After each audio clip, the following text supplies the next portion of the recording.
নেশাগ্রস্ত অবস্থায় যান চালিয়ে ভয়াবহ দুর্ঘটনার শিকার 4 জন বাইক আরোহী। ঘটনা তেলিয়ামুড়া থানাধীন ত্রিশাবাড়ি এলাকায়।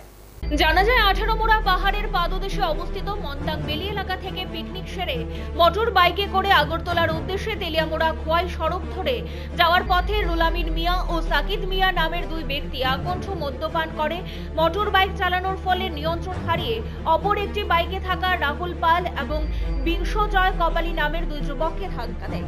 এতে বাইকে থাকা রাহুল পাল এবং বিংশজয় কপালি গুরুতর আহত হয়। ঘটনার খবর পেয়ে তৎক্ষণাৎ ঘটনাস্থলে ছুটে যায় তেলিয়ামুড়া অগ্নি নির্বাপক দপ্তরের কর্মীরা।